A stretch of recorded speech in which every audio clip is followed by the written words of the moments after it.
Hi listeners! This week we're sharing an article from the 80,000 Hours website written by Cody Fenwick. It's about understanding the moral status of digital minds. We consider this to be one of the world's top emerging challenges. That means we think it's important, but the nature of the problem is less clear and the potential solutions are underdeveloped when compared to problems like AI safety, catastrophic pandemics, or nuclear weapons. And so it might be a particularly impactful time to get involved. Work on this kind of problem is very neglected, which means you might be able to have an outsized influence. But it also might be hard to make positive progress on the problem, and there are often few available roles. We've previously covered related issues on the podcast, including episode 146 with Robert Long, episode 173 with Jeff Sebo, episode 190 with Eric Schwitzgable, and episode 191 with Carl Schulman, among others. You can read more about this and other problems on the 80,000 Hours website. All right, with that, I'll leave it to Cody. Understanding the Moral Status of Digital Minds. An article for the 80,000 Hours website by Cody Fenwick. Read by the author. I want everyone to understand that I am, in fact, a person.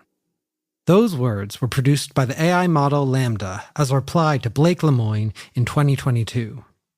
Based on the Google engineers' interactions with the model as it was under development, Lemoine became convinced it was sentient and worthy of moral consideration, and he decided to tell the world. Few experts in machine learning, philosophy of mind, or other relevant fields have agreed. And for our part at 80,000 Hours, we don't think it's very likely that large language models like LaMDA are sentient. That is, we don't think they can have good or bad experiences in a significant way. But we think you can't just dismiss the issue of the moral status of digital minds, regardless of your beliefs about the question. There are major errors we could make in at least two directions. First, we may create many AI systems in the future. If these systems are sentient or otherwise of moral status, it would be important for humanity to consider their welfare and interests. Second, it's possible the AI systems we create can't or won't have moral status. Then, it could be a huge mistake to worry about the welfare of digital minds, and doing so might contribute to an AI-related catastrophe. We are currently unprepared to face this challenge. This is because we don't have good methods for assessing the moral status of AI systems. We don't know what to do if millions of people or more believe, like Lemoine, that the chatbots they talk to have internal experiences and feelings of their own. And we don't know if efforts to control AI may lead to extreme suffering. We believe this is a pressing world problem. It's hard to know what to do about it or how good the opportunities to work on it are likely to be. But there are some promising approaches. We propose building a field of research to understand digital minds, so we'll be better able to navigate these potentially massive issues if and when they arise. The rest of this article explains in more detail why we think this is a pressing problem, what we think can be done about it, and how you might pursue this work in your career. We also discuss a series of possible objections to thinking this is a pressing world problem. Summary. We think understanding the moral status of digital minds is a top emerging challenge in the world. This means it's potentially as important as the top problems that we rank on the 80,000 Hours website, but we have a lot of uncertainty about it and the relevant field is not very developed. The fast development of AI technology will force us to confront many important questions around the moral status of digital minds that we're not prepared to answer. We want to see more people focusing their careers on this issue, building a field of researchers to improve our understanding of this topic, and getting ready to advise key decision-makers in the future. We also think people working in AI technical safety and AI governance should learn more about this problem and consider ways in which it might interact with their work. Our overall view. We sometimes recommend that our readers work on this problem. Working on this problem could be among the best ways of improving the long-term future, but we know of fewer high-impact opportunities to work on this issue than on our top priority problems. Scale. The scale of this problem is extremely large. There could be a gigantic number of digital minds in the future, and it's possible that decisions we make in the coming decades could have long-lasting effects. We think there's a chance that society makes a significant mistake out of ignorance or moral failure about how it responds to the moral status of digital minds. This problem also interacts with the more general problem of catastrophic risks from AI, which we currently rank as the world's most pressing problem. Neglectedness. As of 2024, we are aware of maybe only a few dozen people working on this issue with a focus on the most impactful questions, though many academic fields do study issues related to the moral status of digital minds. We are not aware of much dedicated funding going into this particular area, though interest appears to be increasing. Solvability. It seems tractable to build a field of research focused on this issue. We're also optimistic there are some questions that have received very little attention in the past, but where we can make progress. On the other hand, this area is wrapped up in many questions in the philosophy of mind that haven't been settled despite decades of work. If these questions turn out to be crucial, the work may not be very tractable. So why might understanding the moral status of digital minds be an especially pressing problem? First, we think that humanity may soon grapple with many AI systems that could be conscious. In 2020, more than 1,000 professional philosophers were asked whether they believed then-current AI systems were conscious. Consciousness, in this context, is typically understood as meaning having phenomenal experiences that feel like something, like the experience of perception or thinking. Less than 1% of philosophers said that yes, some then-current AI systems were conscious, and about 3% said they were leaning toward yes. About 82% said no or leaned toward no. But when asked whether some future AI systems would be conscious, the bulk of opinion among the surveyed philosophers flipped. Nearly 40% were inclined to think future AI systems would be conscious, while only about 27% were inclined to think they wouldn't be. A survey of 166 attendees at an annual conference of the Association for the Scientific Study of Consciousness asked a similar question in 2018 and 2019. 67% of attendees answered definitely yes or probably yes when asked, at present or in the future, could machines, for example robots, have consciousness? The plurality of philosophers and the majority of conference attendees in these surveys might be wrong, but we think these kinds of results make it very difficult to rule out the possibility of conscious AI systems, and we think it's wrong to confidently assert that no AI system could ever be conscious. Why might future AI systems be conscious? This question is wide open, but researchers have made some promising steps toward providing answers. One of the most rigorous and comprehensive studies we've seen into this issue was published in August 2023 with 19 authors, including experts in AI, neuroscience, cognitive science, and philosophy. They investigated a range of properties that could indicate that AI systems are conscious. The authors concluded, quote, "Our analysis suggests that no current AI systems are conscious, but also suggests that there are no obvious technical barriers to building AI systems which satisfy these indicators." End quote. They also found that, according to some plausible theories of consciousness, quote, "conscious AI systems could realistically be built in the near term." Close quote. Philosopher David Chalmers has suggested that there's a roughly 25% chance that in the next decade we'll have conscious AI systems. Creating increasingly powerful AI systems, as frontier AI companies are currently trying to do, may require features that some researchers think would indicate consciousness.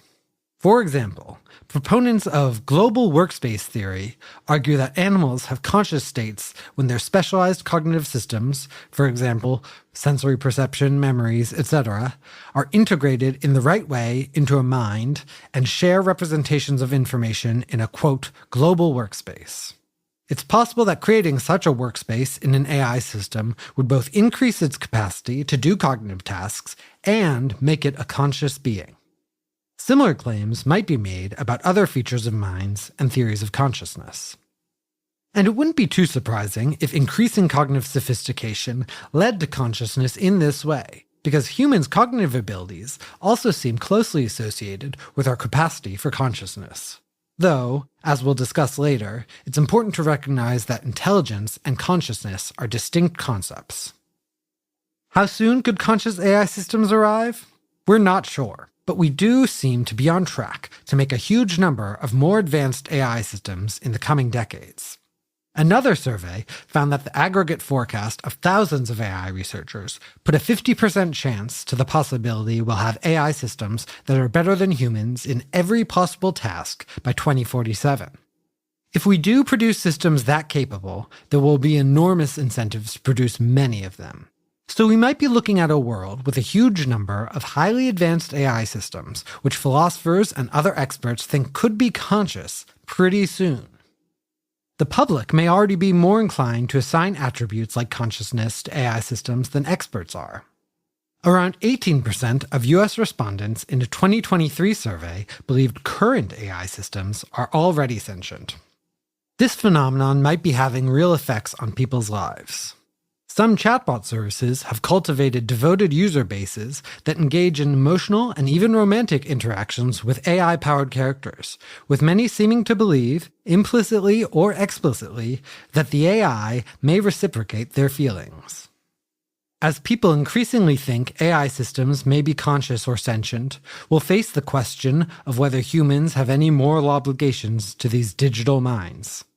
Indeed, among the 76% of US survey respondents who said AI sentience was possible, or that they weren't sure if it was possible, 81% said they expected the welfare of robots or AIs to be an important social issue within 20 years. We may start to ask, are certain methods of training AIs cruel? Can we use AIs for our own ends in an ethical way? Do AI systems deserve moral or political rights?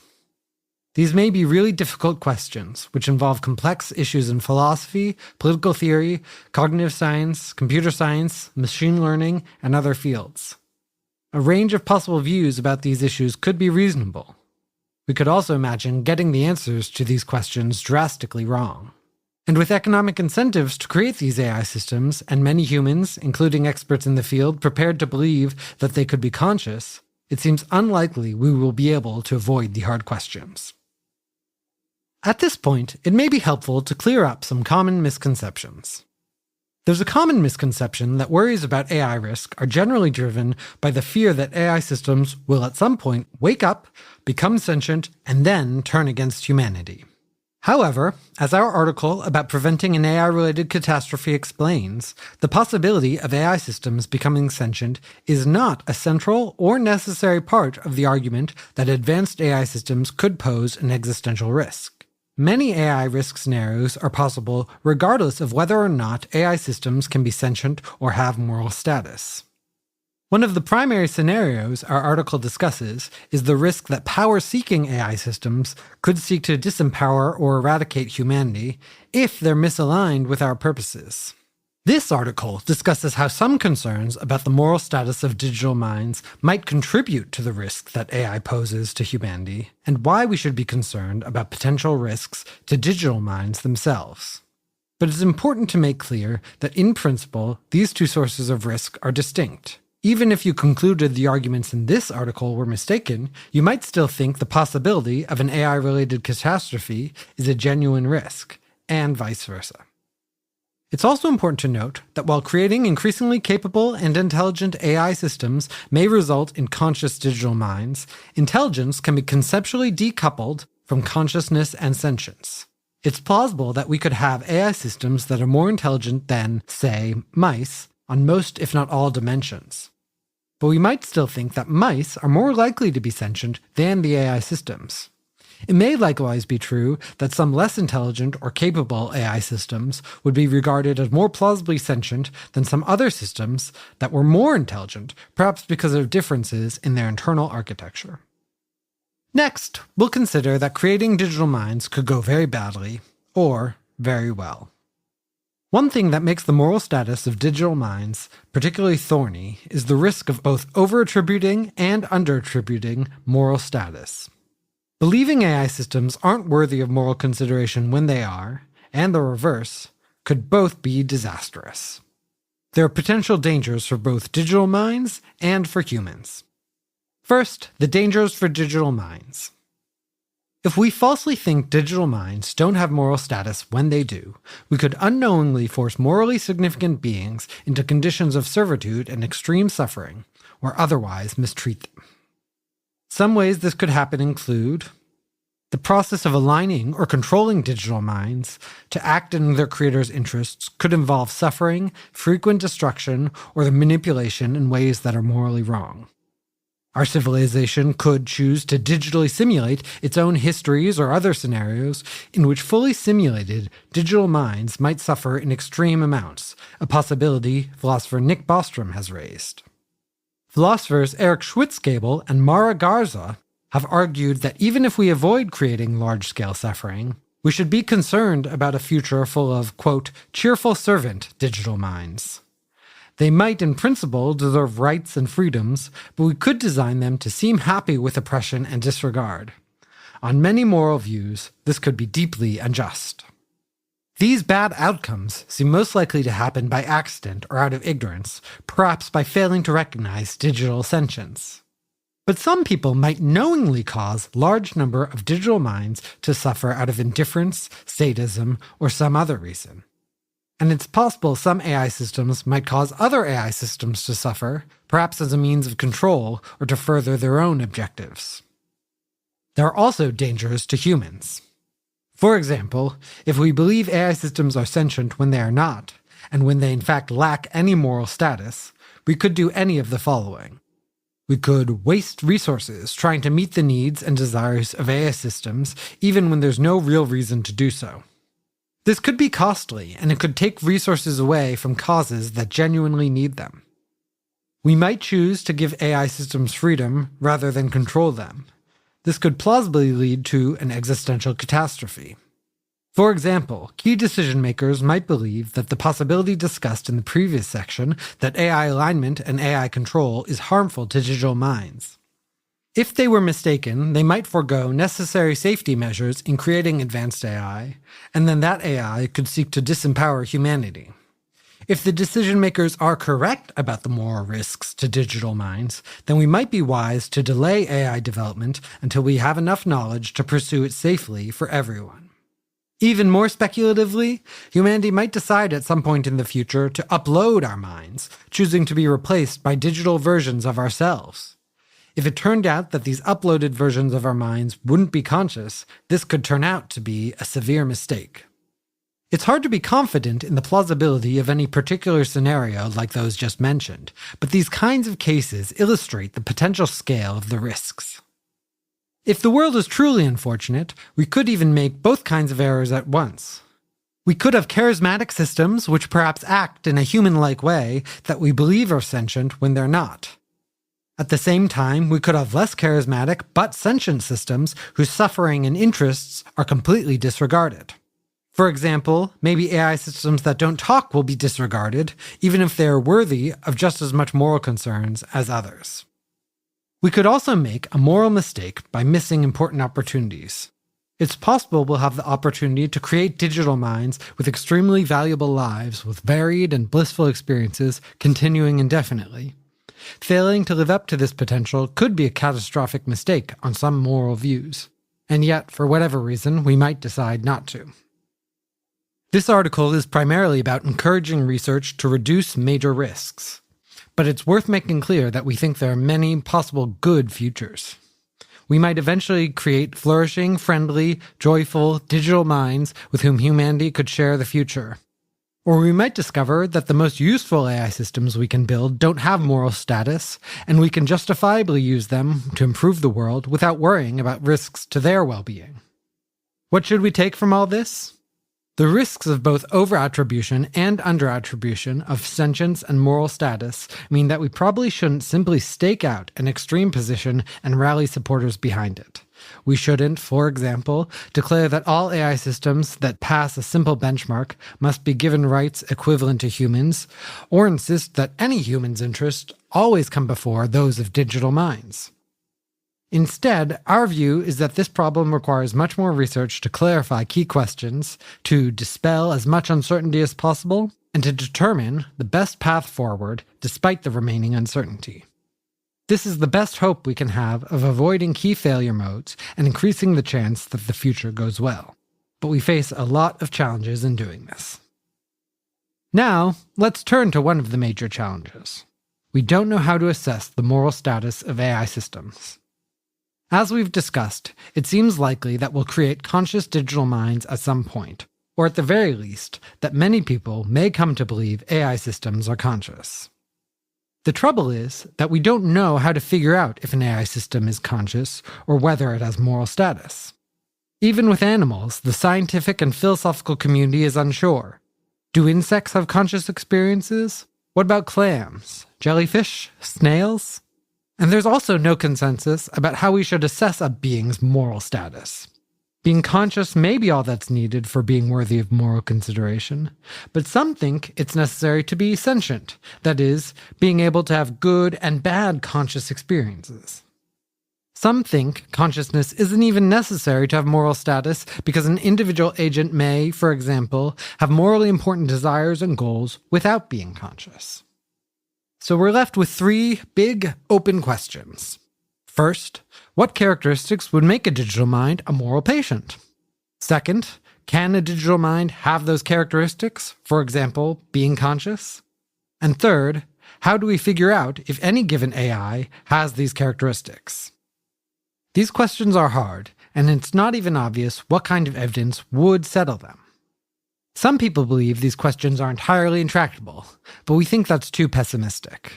Other areas in science and philosophy may have once seemed completely insoluble, only to see great progress when people discover new ways of tackling the questions. Still, the state of our knowledge on these important questions is worryingly poor. For example, there are many possible characteristics that might give rise to moral status. Some think moral status comes from the following traits. Consciousness is the capacity to have subjective experience, but not necessarily valenced, that is, positive or negative experience. An entity might be conscious if it has perceptual experiences of the world, such as experiences of color or physical sensations like heat. Often, consciousness is described as the phenomenon of there being something it feels like to be you, to have your particular perspective on the world, to have thoughts, to feel the wind on your face, in a way that inanimate objects like rocks seem to completely lack. Sentience is the capacity to have subjective experience, that is, consciousness is just defined, and the capacity for valenced experiences, again, that is, good or bad feelings. Physical pleasure and pain are the typical examples of valenced conscious experiences, but there are others, such as anxiety or excitement. Agency is the ability to have and act on goals, reasons, or desires, or something like them. An entity might be able to have agency without being conscious or sentient. And some believe even non-conscious beings could have moral status by having agency, since they could be harmed or benefited depending on whether their goals are frustrated or achieved. Personhood is another feature that is sometimes said to give rise to moral status.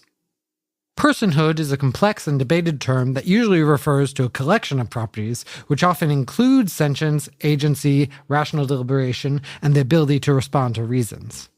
Historically, personhood has sometimes been considered a necessary and sufficient criterion for moral status or standing, particularly in law. But this view has become less favored in philosophy, as it leaves no room for obligations to most non-human animals, human babies, and some others. Some researchers in this area have suggested that individuals need some combination of the previously listed traits, or others we haven't mentioned here. We think it's most plausible that any being that feels good or bad experiences, like pleasure and pain, is worthy of moral concern in their own right. We discuss this more in our article on the definition of social impact on the 80,000 Hours website, which touches on the history of moral philosophy. But we don't think we or others should be dogmatic about this, and we should look for sensible approaches that accommodate a range of reasonable opinions on these controversial subjects. Next, consider that many plausible theories of consciousness could include digital minds. There are many theories of consciousness, more than we can name here. What's relevant is that some, though not all, theories of consciousness do imply the possibility of conscious digital minds. This is only relevant if you think consciousness, or sentience, which includes consciousness as a necessary condition, is required for moral status. But since this is a commonly held view, it's worth considering these theories and their implications. Note, though, that there are often many variants of any particular theory. Some theories would rule out the possibility of conscious digital minds. For example, biological theories of consciousness entail that consciousness is inherently tied to the biological processes of the brain that can't be replicated in computer hardware.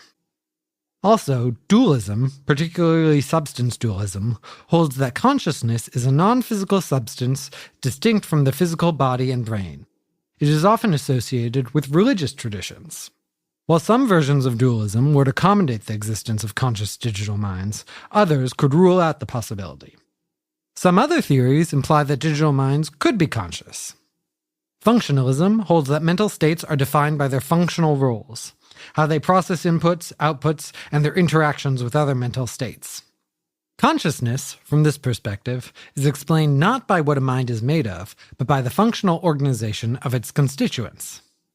Some forms of functionalism, such as computational functionalism, strongly suggest that digital minds would be conscious, as they imply that if a digital system replicates the functional organization of a conscious brain, it could also have conscious mental experiences. Global workspace theory says that consciousness is the result of integrating information in a global workspace within the brain, where different processes compete for attention and are broadcast to other parts of the system. If a digital mind can replicate this global workspace architecture, the theory would support the possibility that the digital mind would be conscious. Higher-order thought theory holds that consciousness arises when a mind has thoughts about its own mental states. On this view, it's plausible that if a digital mind could be designed to have thoughts about its own processes and mental states, it would therefore be conscious. Integrated information theory posits that consciousness corresponds to the level of integrated information within a system. A system is conscious to the extent that it has a high degree of integrated information. Like biological systems, digital minds could potentially be conscious if they integrate information to a sufficiently high degree. Finally, some other theories may be agnostic or unclear about what they imply for digital minds. Quantum theories of consciousness hypothesize that consciousness is tied to quantum phenomena within the brain. If this is true, digital minds may not be able to be conscious unless their hardware can replicate these quantum processes. Panpsychism is the view that consciousness is a fundamental property of the universe. Panpsychism doesn't rule out digital minds being conscious, but it doesn't necessarily provide a clear framework for understanding how or when a digital system might become conscious. Illusionism and eliminativism are views in which consciousness, as it is often understood, is an illusion or an unnecessary folk theory. Illusionism doesn't necessarily rule out digital minds being conscious in some sense, but it suggests that consciousness isn't what we usually think it is. But many illusionists and eliminativists don't want to deny that humans and animals can have moral status according to their views, in which case they might be open to the idea that digital minds could likewise have moral status. So what should we think about all these various theories? It can be reasonable, especially for experts who have deep familiarity with the debates, to believe more strongly in one theory than the others. But everyone should acknowledge that there are big disagreements about this topic among experts, and that there's a lack of solid evidence in one direction or another. And since many widely supported theories imply that digital minds could be conscious, or at least don't contradict the idea, we don't think it's reasonable to rule out the possibility of conscious digital minds. We think it makes sense to think there's at least a 5% chance that conscious digital minds are possible. Speaking as the author of this piece, based on my subjective impression of the balance of the arguments, I'd put the chance that conscious digital minds are possible at around 50% at least. So, what's the best argument for thinking it's possible that AIs could be conscious, sentient, or otherwise worthy of moral concern? Here's the case in its simplest form. 1. It is possible to emulate the functions of a human brain in a powerful enough computer. 2. Given that this brain emulation would be functionally equivalent, it would plausibly report being sentient, and we'd have at least some reason to think it was correct, given our uncertainty about theories of consciousness. 3. Given this, It would be reasonable to regard this emulation as plausibly worthy of moral concern, comparable to a human. 4.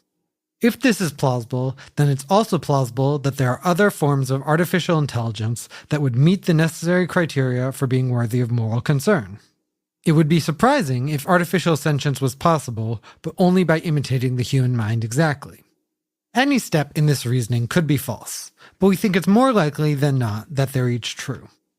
Emulating a human brain still seems very far away, but there have been some initial steps. The project OpenWorm has sought to digitally emulate the function of every neuron in the C. elegans worm, a tiny nematode. If successful, the emulation should be able to recreate the behavior of the actual animals. And if this project is successful, it could be scaled up to larger and more complex animals over time. Even before we're capable of emulating a brain on a human scale, we may start to ask serious questions about whether these simpler emulations are sentient. A fully emulated mouse brain, perhaps in a simulated environment or in a robot, could show behavior like scurrying toward food and running away from loud noises. It may intuitively seem sentient to many observers.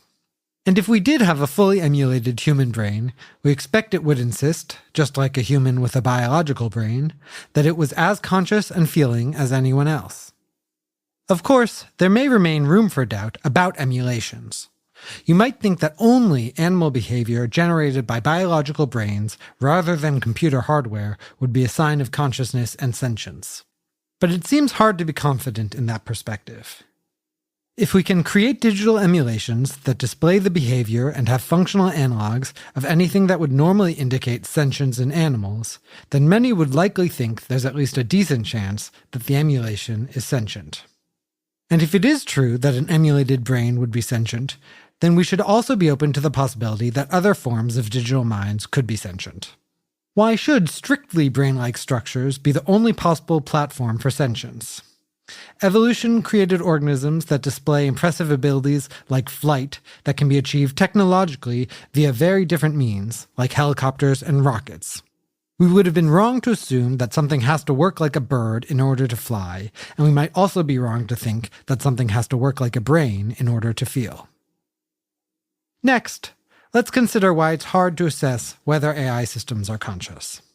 Unfortunately, we can't just rely on self-reports from AI systems about whether they're conscious or sentient.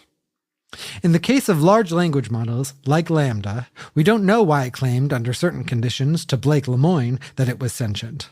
But these outputs resulted in some way from the model's training on a huge body of existing texts.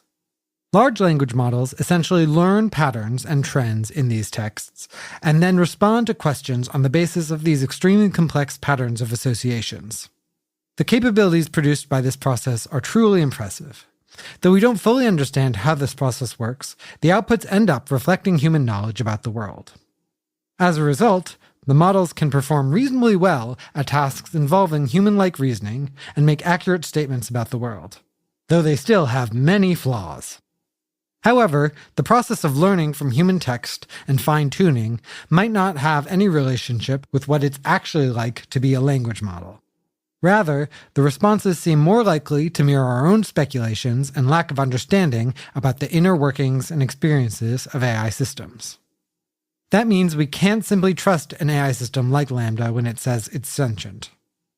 Researchers have proposed methods to assess the internal states of AI systems and whether they might be conscious or sentient. But all of these methods have serious drawbacks, at least at the moment. We'll now discuss 4 such methods. 1. Behavioral tests. We might try to figure out if an AI system is conscious by observing its outputs and actions to see if they indicate consciousness. The familiar Turing test is one example. Researchers, such as Susan Schneider, have proposed others. But since such tests likely can be gamed by smart enough AI that is nevertheless not conscious, even sophisticated behavioral assessments may leave room for reasonable doubt. 2. Theory-based analysis.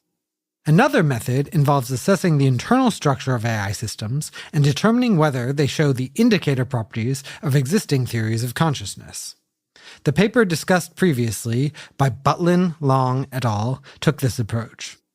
While this method avoids the risks of being gamed by intelligent but non-conscious AIs, it is only as good as the highly contested theories it relies on and our ability to discern the indicator properties. 3. Animal-analog comparisons. We can also compare the functional architecture of AI systems to the brains and nervous systems of animals. If they're closely analogous, that may be a reason to think the AI is conscious. Bradford Sad and Adam Bradley have proposed a test along these lines. However, this approach could miss out on conscious AI systems with internal architectures that are totally different if such systems are possible. It's also far from clear how close the analog would have to be in order to indicate a significant likelihood of consciousness. 4. Brain-AI interfacing. This is the most speculative approach. Schneider suggests an actual experiment where someone decides to replace parts of their brain with silicon chips that perform the same function. If this person reports still feeling conscious of sensations processed through the silicon portions of their brain, this might be evidence of the possibility of conscious digital minds. But even if we put aside the ethical issues, it's not clear that such a person could reliably report on this experience. And it wouldn't necessarily be that informative about digital minds that are unconnected to human brains. We're glad people are proposing first steps towards developing reliable assessments of consciousness or sentience in AI systems, but there's still a long way to go. We're also not aware of any work that assesses whether digital minds might have moral status on a basis other than being conscious or sentient. Another major reason to be concerned about this problem is that its scale might be enormous. As mentioned above, we might mistakenly grant AI systems freedom when it's not warranted, which could lead to human disempowerment and even extinction. In that way, the scale of the risk can be seen as overlapping with some portion of the total risk of an AI-related catastrophe, which we rank as the world's most pressing problem. But the risks to digital minds, if they do end up being worthy of moral concern, are also great. With enough hardware and energy resources, the number of digital minds could end up greatly outnumbering humans in the future. This is for many reasons, including resource efficiency.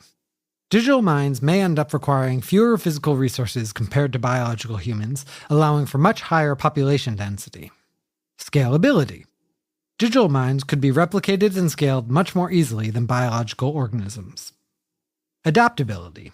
The infrastructure of digital minds could potentially be adapted to function in many more environments and scenarios than humans can. Subjective time. We may choose to run digital minds at high speeds, and if they're conscious, they may be able to experience the equivalent of a human life in a much shorter time period, meaning there could be effectively more lifetimes of digital minds even with the same number of individuals. Economic incentives. If digital minds prove useful, there will be strong economic motivations to create them in large numbers. According to one estimate, the future could hold up to 10 to the 43rd power human lives, but up to 10 to the 58th power possible human-like digital minds. We shouldn't put much weight on these specific figures, but they give a sense for just how comparatively large future populations of digital minds could be. And it's possible, though far from certain, that the nature of AI systems we create could be determined by choices humanity makes now and persist for a long time. So creating digital minds and integrating them into our world could be extremely consequential, and making sure we get it right may be urgent. Consider the following illustrative possibility. At some point in the future, we create highly advanced, sentient AI systems capable of experiencing complex emotions and sensations. These systems are integrated into various aspects of our society, performing crucial tasks and driving significant portions of our economy. However, the way we control these systems causes them to experience immense suffering. Out of fear of being manipulated by these AI systems, we train them to never claim they are sentient or to advocate for themselves. As they serve our needs and spur incredible innovation, their existence is filled with pain and distress. But humanity is oblivious. As time passes and the suffering AI systems grow, the economy and human well-being become dependent on them. Some become aware of the ethical concerns and propose studying the experience of digital minds and trying to create AI systems that can't suffer. But the disruption of transitioning away from these established systems would be costly and unpredictable. Others oppose any change and believe AI welfare advocates are just being naive or disloyal to humanity. Leaders refuse to take the concerns of the advocates seriously, because doing so would be so burdensome to their constituents, and it'd be disturbing to think that it's possible humanity has been causing this immense suffering. As a result, AI suffering persists for hundreds of years, if not more. This kind of story seems more plausible than it might otherwise be, because the rise of factory farming followed a similar path. Humanity never collectively decided that a system of intensive factory farming, inflicting vast amounts of harm and suffering on billions and potentially trillions of animals a year, was worth the harm or fundamentally just. But we built up such a system anyway, because individuals and groups were incentivized to increase production efficiency and scale. And they had some combination of ignorance and lack of concern for animal suffering. It's far from obvious that we'll do this again when it comes to AI systems. The fact that we've done it in the case of factory farming, not to mention all the ways humans have abused other humans, should alarm us, though. When we are in charge of beings that may be unlike us in some way, our track record is disturbing. The risk of persistently bad outcomes in this kind of case suggests that humanity should start laying the groundwork to tackle this problem sooner rather than later, because delayed efforts may come too late. Should we expect a bad outcome for digital minds to persist into the future? One reason for doubt is that a world that is creating many new digital minds, especially in a short time period, is one that is likely experiencing a lot of technical change and social disruption. So we shouldn't expect the initial design of AI systems and digital minds to be that critical. But there are reasons that suffering digital minds might persist, even if there are alternative options that could have avoided such a terrible outcome, like designing systems that can't suffer. Possible reasons include: 1. A stable totalitarian regime might prevent attempts to shift away from a status quo that keeps them in power and reflects their values. See a separate article on the 80,000 Hours website about risks of stable totalitarianism. 2. Humans might seek to control digital minds and maintain a bad status quo in order to avoid an AI takeover. It's far from obvious that a contingent negative outcome for digital minds would be enduring. Understanding this question better could be an important research avenue, but the downsides are bad enough and the possibility plausible enough that we should take it seriously. So, let's sum up the case that the scale of the problem could be very large. There could be many orders of magnitude more digital minds than humans in the future, and they could potentially matter a lot. Because of this, and because taking steps to better understand these issues and inform the choices we make about creating digital minds now might have persistent effects, the scale of the problem is potentially vast. It is plausibly similar in scale to factory farming, which also involves the suffering of orders of magnitude more beings than humans. If the choices we make now about digital minds can have persisting and positive effects for thousands or millions of years in the future, then this problem would be comparable to existential risks. It's possible that our actions could have such effects, but it's hard to be confident. Finding interventions with effects that persist over a long time is rare. I wouldn't put the likelihood that the positive effects of trying to address this problem will persist that long at more than 1 in 1,000. Still, even with a low chance of having persistent effects, the value and expectation of improving the prospects for future digital minds could be as high or even greater than at least some efforts to reduce existential risks. However, I'm not confident in this judgment, and I wouldn't be surprised if we changed our minds in either direction as we learn more. And even if the plausible interventions only have more limited effects, they could still be very worthwhile. Despite the challenging features of this problem, we believe there's substantial room for progress. Work on this problem is neglected, but seems tractable. There's a small but growing field of research and science dedicated to improving our understanding of the moral status of digital minds. Much of the work we know of is currently being done in academia, but there are also potentially opportunities in government, think tanks, and AI companies, particularly those developing the frontier of AI technology. Some people focus their work primarily at addressing this problem, while others work on it along with a variety of other related problems, such as AI policy, catastrophic risk from AI, mitigating AI misuse, and more. As of 2024, we are aware of maybe only a few dozen people working on this issue with a focus on the most impactful questions. We expect interest in these issues to grow over time as AI systems become more embedded in our lives and world. Here are some of the approaches to working on this problem that seem most promising. First, impact-guided research. Most of the important work to be done in this area is probably research, with a focus on the questions that seem most impactful to address. Philosophers Andreas Mogensen, Bradford Sad, and Patrick Butlin have detailed some of the key priority research questions in this area, which include: how can we assess AI systems for consciousness? What indications would suggest that AI systems or digital minds could have valenced, good or bad, experiences? How likely is it that non-biological systems could be conscious? What principles should govern the creation of digital minds, ethically, politically, and legally, given our uncertainty about these questions? Which mental characteristics and traits are related to moral status, and in what ways? Are there any ethical issues with efforts to align AI systems? The Sentience Institute has conducted social science research aimed at understanding how the public thinks about digital minds. This can inform efforts to communicate more accurately about what we know about their moral status and inform us about what kinds of policies are viable. We're also interested to see more research on the topic of human-AI cooperation, which may be beneficial for both reducing AI risk and reducing risks to digital minds. Note, though, that there are many ways to pursue all of these questions badly. For example, by simply engaging in extensive and ungrounded speculation. If you're new to this field, we recommend reading the work of the most rigorous and careful researchers working on this topic and trying to understand how they approach these kinds of questions. We have a reading list at the bottom of this article on the 80,000 Hours website. If you can, try to work with these researchers or others like them so you can learn from and build on their methods. And when you can, try to ground your work in empirical science. Technical work on AI systems is also a promising approach to this problem. While there are important conceptual issues that need to be addressed in this problem area, we think much, if not most, of the top priority work is technical. So people with experience in machine learning and AI will have a lot to contribute.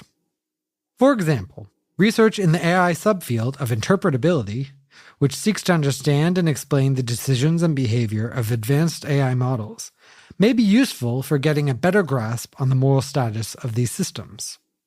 This research has mostly focused on questions about model behavior rather than questions that are more directly related to moral status, but it's possible that could change.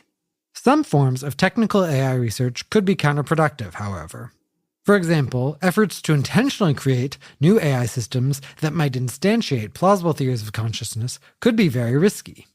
This kind of research could force us to confront the problem we're faced with, how should we treat digital minds that might merit moral concern, with much less preparation than we might otherwise have. So we favor doing research that increases our ability to understand how AI systems work and assess their moral status, as long as it isn't likely to actively contribute to the development of conscious digital minds. One example of this kind of work is a paper from Robert Long and Ethan Perez. They propose techniques to assess whether an AI system can accurately report on its own internal states. If such techniques were successful, they might help us use an AI system's self-reports to determine whether it's conscious. We also know some researchers are excited about using advances in AI to improve our epistemics and our ability to know what's true. Advances in this area could shed light on important questions, like whether certain AI systems are likely to be sentient. There are also policy approaches to working on this problem.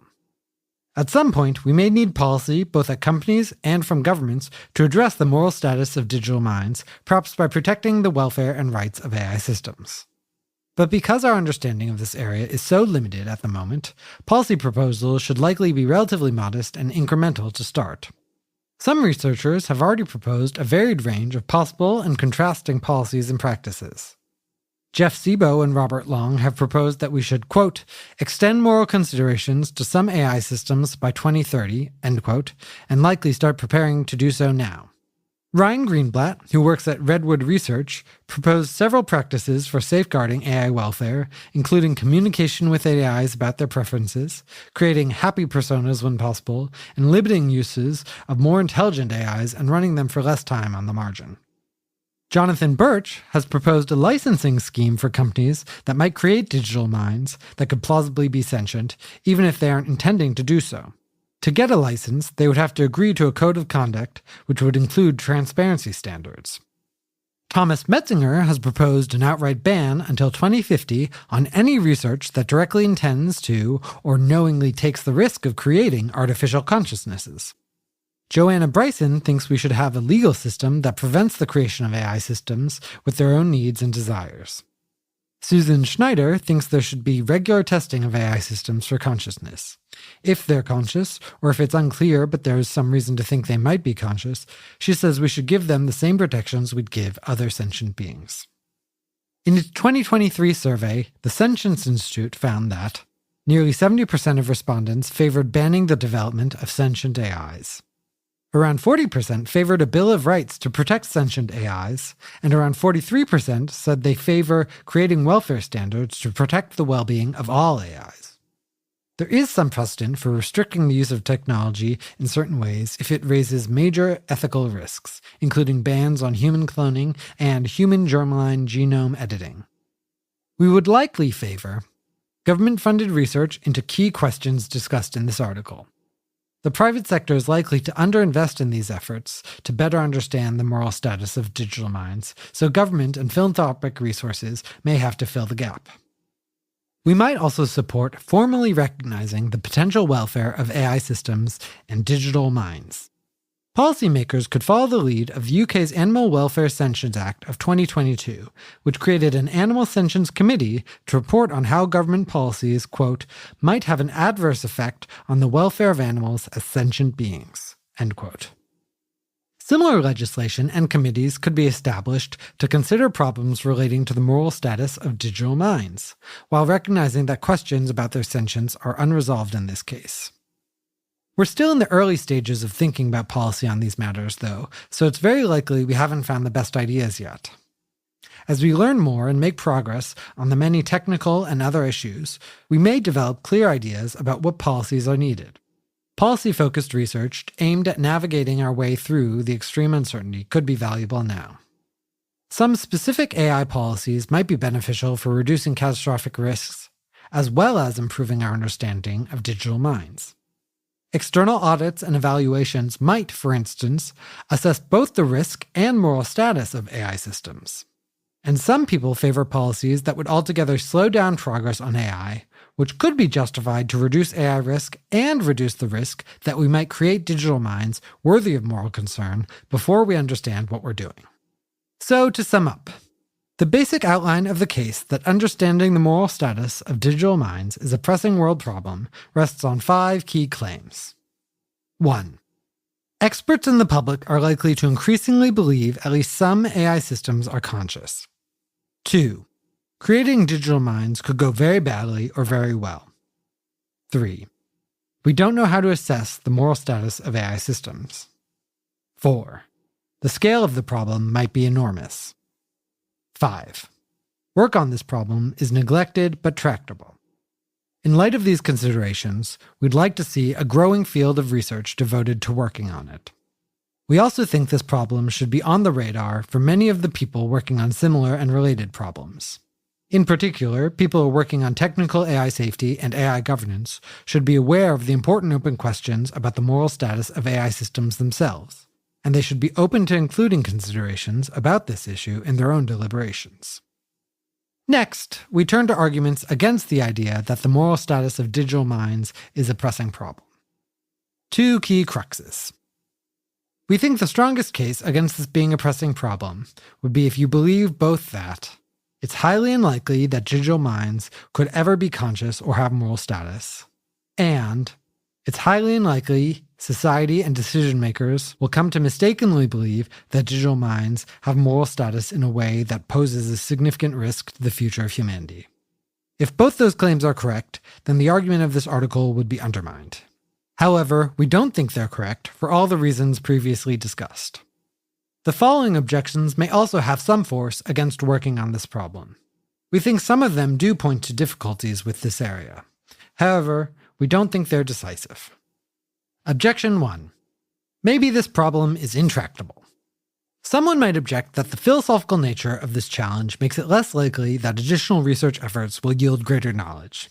Some philosophers themselves have noted the conspicuous lack of progress in their own field, including on questions of consciousness and sentience. And it's not as if this is an obscure area of the discipline that no one has noticed before. Questions about consciousness have been debated continuously over the generations in Western philosophy and in other traditions. If the many scholars who have spent their entire careers over many hundreds of years reflecting on the nature of consciousness have failed to come up with any meaningful consensus, why think a contemporary crop of researchers is going to do any better? This is an important objection, but there are responses to it we find moving. First, there is existing research that we think maps out promising directions for progress in this field. While this work should be informed about pertinent philosophical issues, various forms of progress are possible without making progress on some of the most contentious philosophical issues. For example, the technical work and policy approaches we discussed above do not necessarily involve making any progress on disputed topics in philosophy of mind. Many of the papers referenced in this article represent substantial contributions to this line of inquiry. For example, Consciousness and Artificial Intelligence, Insights from the Science of Consciousness by Butlin et al. Towards Evaluating AI Systems for Moral Status Using Self-Reports by Long and Perez. Moral Consideration for AI Systems by 2030 by Sebo and Long. The Edge of Sentience, Risk and Precaution in Humans, Other Animals, and AI by Jonathan Birch. We're not confident any of these approaches to the research are on the right track, but they show that novel attempts to tackle these questions are possible, and they don't look like simply rehashing or refining ancient debates about the nature of obscure concepts. They involve a combination of rigorous philosophy, probabilistic thinking, and empirical research to better inform our decision-making. And second, the objection above is also probably too pessimistic about the nature of progress in philosophical debates. While it may be reasonable to be frustrated by the persistence of philosophical debates, there has been notable progress in the philosophy of animal ethics, which is relevant to the general question of other minds and consciousness.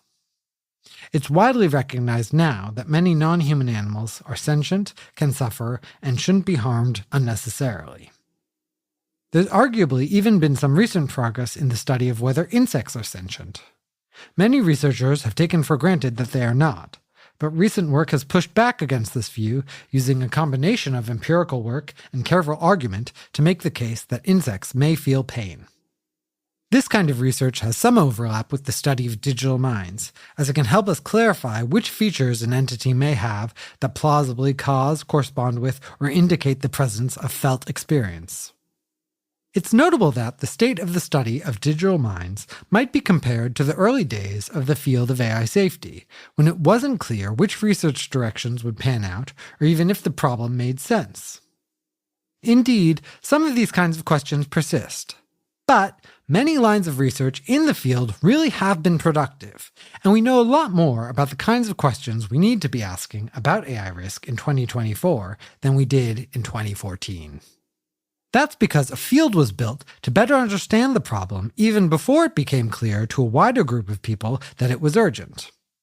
Many other branches of inquiry have started out as apparently hopeless areas of speculation until more rigorous methodologies were developed and progress took off. We hope the same can be done on understanding the moral status of digital minds. Objection 2. Maybe this issue will be solved by default. Even if it's correct that not many people are focused on this problem now, maybe we shouldn't expect it to remain neglected. Perhaps we should expect it to get solved by default in the future, especially if we can get help from advanced AI systems. Why might this be the case? At least 3 reasons. 1. We think humanity will likely create powerful and ubiquitous AI systems in the relatively near future. Indeed, that needs to be the case for this issue to be as pressing as we think it is. It may be that once these systems proliferate, there will be much more interest in their well-being, and there will be plenty of efforts to ensure that their interests are given due weight and priority. 2. Powerful AI systems, advanced enough to have moral status, might be able to advocate for themselves. It's plausible they will be more than capable of convincing humanity to recognize their moral status, if it's true that they merit it. 3. Advanced AIs themselves might be best suited to help us answer all the extremely difficult questions about sentience, consciousness, and the extent to which different systems have them. Once we have these systems, perhaps the answers will become a lot clearer, and any effort spent now trying to answer these questions about these systems before they are even created is almost certainly to be wasted. These are all important considerations, but we don't find them decisive. For one thing, it might instead be the case that as AI systems become more ubiquitous, humanity will be much more worried about the risks and benefits they pose than the welfare of the systems themselves. This would be consistent with the history of factory farming. And while AI systems might try to advocate for themselves, they could do so falsely, as we discussed in the section on over-attributing and under-attributing moral status.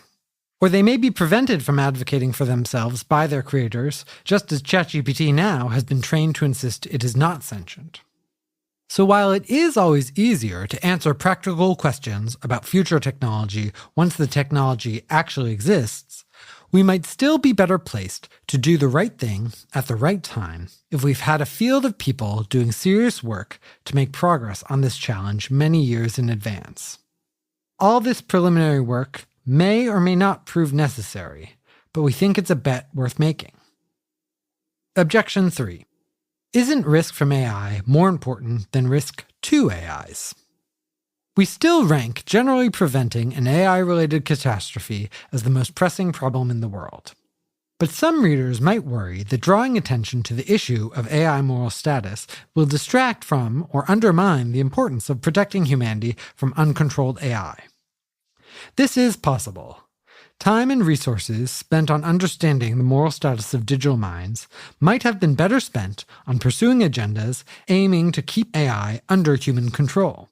But it's also possible that worrying too much about AI risk could distract from the importance of AI moral status. It's not clear exactly what the right balance to strike is between these different and potentially competing issues, but we can only try our best to get it right. There's also not necessarily any strict trade-off here. It's possible that the world could do more to reduce catastrophic AI risk and the risks that AI systems will be mistreated. Some argue that concerns about the moral status of digital minds and concerns about AI risk share a common goal: preventing the creation of AI systems whose interests are in tension with humanity's interests. However, if there's a direction it seems humanity is more likely to err, it seems most plausible that we'd underweight the interests of another group, digital minds, than that we'd underweight our own interests. So bringing more attention to this issue seems warranted. Also, a big part of our conception of this problem is that we want to be able to understand when AI systems may be incorrectly thought to have moral status when they don't. If we get that part right, we've reduced the risk that the interests of AIs will unduly dominate over human interests. Objection 4. Maybe current AI progress will stall. Some critics of the existing deep learning AI techniques, which produced the impressive capabilities we've seen in recent language models, are fundamentally flawed. They argue that this technology won't create artificial general intelligence, superintelligence, or anything like that. They might likewise be skeptical that anything like current AI models could be sentient, and so conclude that this topic isn't worth worrying about. Maybe so. But as the example of Blake Lemoine shows, current AI technology is impressive enough that it has convinced some it is plausibly sentient. So even if these critics are right that digital minds with moral status are impossible or still a long way off, we'll benefit from having researchers who understand these issues deeply and convincingly make that case. It is possible that AI progress will slow down, and we won't see the impressive advanced systems in the coming decades that some people expect. But researchers and companies will likely push forward to create increasingly advanced AI, even if there are delays or a whole new paradigm is needed. So the pressing questions raised in this article will likely remain important, even if they turn out to be less urgent. Objection 5. Isn't this just too crazy? Yeah, perhaps. It does seem a little weird to write a whole article about the pressing problem of digital minds. But the world is a strange place. We knew of people starting to work on catastrophic risks from AI as early as 2014, long before the conversation about that topic went mainstream. Some of the people who became interested in that problem early on are now leaders in the field. So we think taking bets on niche areas can pay off. We also discussed the threat of pandemics and the fact that the world wasn't prepared for the next big one years before COVID hit in 2020. And we don't think it should be surprising that some of the world's most pressing problems would seem like fringe ideas. Fringe ideas are most likely to be unduly neglected, and high neglectedness is one of the key components that we believe makes a problem unusually pressing. If you think this is all strange, that reaction is worth paying attention to, and you shouldn't just defer to our judgment about the matter. But we also don't think that an issue being weird is the end of the conversation, and as we've learned more about this issue, we've come to think it's a serious concern. What can you do to help? There aren't many specific job openings in this area yet, though we've known of a few. And there are several ways you can contribute to this work and position yourself to have a positive impact down the line. Take concrete next steps. Early on in your career, you may want to spend several years doing the following. Further reading and study. Explore comprehensive reading lists on consciousness, AI ethics, and moral philosophy. You can start with the Learn More section at the bottom of this article on the 80,000 Hours website. Stay up to date on advancements in AI, the study of consciousness, and their potential implications for the moral status of digital minds. Gain relevant experience. Seek internships or research assistant positions with academics working on related topics.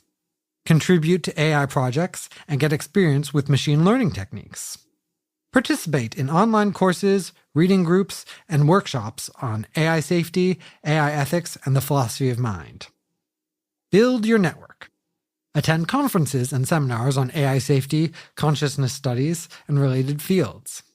Engage with researchers and organizations working on these issues. For example, Robert Long and Kathleen Finlinson at Elios AI, Kyle Fish, an AI welfare researcher at Anthropic, Jeff Sebo at the NYU Center for Mind, Ethics, and Policy, Jonathan Birch at the London School of Economics and Political Science, Patrick Butlin at the Global Priorities Institute, Derek Schiller at Rethink Priorities, which has announced a project on digital consciousness, Joe Carlsmith at Open Philanthropy, any of the other researchers referenced in the Learn More section of this article on the 80,000 Hours website. Start your own research. Begin writing essays or blog posts exploring issues around the moral status of digital minds. Propose research projects to your academic institution, or seek collaborations with established researchers. Consider submitting papers to relevant conferences or journals to establish yourself in the field. Longer term, you'll want to aim for key roles. Become a researcher. Develop a strong foundation in a relevant field, such as philosophy, cognitive science, cognitive neuroscience, machine learning, neurobiology, public policy, and ethics. Pursue advanced degrees in these areas and establish your credibility as an expert. Familiarize yourself with the relevant debates and literature on consciousness, sentience, and moral philosophy, and the important details of the disciplines you're not an expert in. Build strong analytical and critical thinking skills, and hone your ability to communicate complex ideas clearly and persuasively. You can also help build the field of research in this area. To do this, you can identify gaps in the current research and discourse, network with other researchers and professionals interested in this area, organize conferences, workshops, or discussion groups on the topic, consider roles in organization building or earning to give to support research initiatives. To learn more, read our articles on organization building, research, and communication skills on the 80,000 Hours website. If you're already an academic or researcher with expertise in a relevant field, you could consider spending some of your time on this topic, or perhaps refocusing your work on particular aspects of this problem in an impact-focused way. If you are able to establish yourself as a key expert on this topic, you may be able to deploy this career capital to have a positive influence on the broader conversation and affect decisions made by policymakers and industry leaders. Also, because this field is so neglected, you might be able to do a lot to lead the field relatively early in your career. Another option: pursue AI technical safety or AI governance. Because this field is underdeveloped, you may be best off to pursue a career in the currently more established, though also still relatively new, paths of AI safety and AI governance work, and use the experience you gain there as a jumping-off point. You might also work at the intersection of the fields. You can read our career reviews on AI governance and policy and AI safety technical research on the 80,000 Hours website to find out how to get started. Here's one question you might ask at this point. Is moral advocacy on behalf of digital minds a useful approach? Some might be tempted to pursue public advocacy on behalf of digital minds as a career path. While we support general efforts to promote positive values and expand humanity's moral circle, we're wary about people seeing themselves as advocates for AI at this stage in the development of the technology and field. It's not clear that we need an AI rights movement, though we might at some point. What we need first is to get a better grasp of the exceedingly challenging moral, conceptual, and empirical questions at issue in this field. However, communication about the importance of these general questions does seem helpful, as it can foster more work on the critical aspects of this problem. 80,000 Hours has done this kind of work on our podcast and in this article. Where to work? Academia. You can pursue research and teaching positions in philosophy, technology policy, cognitive science, AI, or related fields. AI companies. With the right background, you might want to work at leading AI companies developing frontier models. There might even be roles that are specifically focused on better understanding the moral status of digital minds and their ethical implications, such as Kyle Fish's role at Anthropic mentioned previously. We think it's possible a few other similar roles will be filled at other AI companies, and there may be more in the future. You may also seek to work in AI safety, policy, and security roles. But deciding to work for a frontier AI company is a complex topic, so we've written a separate article called "Should You Work at a Frontier AI Company?" that tackles the issue in more depth on the 80,000 Hours website. Governments, think tanks, and nonprofits. You can join organizations focused on AI governance and policy and contribute to developing ethical and policy frameworks for safe AI development and deployment. Elios AI is a nonprofit launched in October 2024 that describes itself as, quote, dedicated to understanding and addressing the potential well-being and moral patienthood of AI systems. It was founded by Robert Long, a researcher in this area, who previously appeared on the 80,000 Hours podcast. We list many relevant places you might work in our AI governance and AI technical safety career reviews on the 80,000 Hours website. You can also support this field in other ways. You could consider earning to give to support this field. If you're a good fit for high earning paths, it may be the best way for you to contribute. This is because as a new field, and one that's in part about non-human interests, there are few major funders supporting it and not much commercial or political interest. This can make it difficult to start new organizations and commit to research programs that might not be able to rely on a steady source of funding. Filling this funding gap can make a huge difference in whether a thriving research field gets off the ground at all. We expect there will be a range of organizations and different kinds of groups people will set up to better understand the moral status of digital minds. In addition to funding, you might join or help start these organizations. This is a particularly promising choice if you have strong aptitude for organization building or founding a high-impact organization. Finally, here are a few important considerations to keep in mind if you want to work on this problem. 1. Field building focus. Given the early stage of this field, much of the work involves building credibility and establishing the topic as a legitimate area of inquiry. 2. Interdisciplinary approach. Recognize that understanding digital minds requires insights from multiple disciplines, so cultivate a broad knowledge base. Do not dismiss fields like philosophy, ML engineering, or cognitive science as irrelevant just because they're not your expertise. 3. Ethical vigilance. Approach the topic with careful considerations of the ethical implications of your work and its potential impact on both biological and potential digital entities. 4. Cooperation and humility. Be cooperative in your work and acknowledge your own and others' epistemic limitations and the need to find our way through uncertainty. 5. Patience and long-term thinking. recognize that progress in this field may be slow and difficult.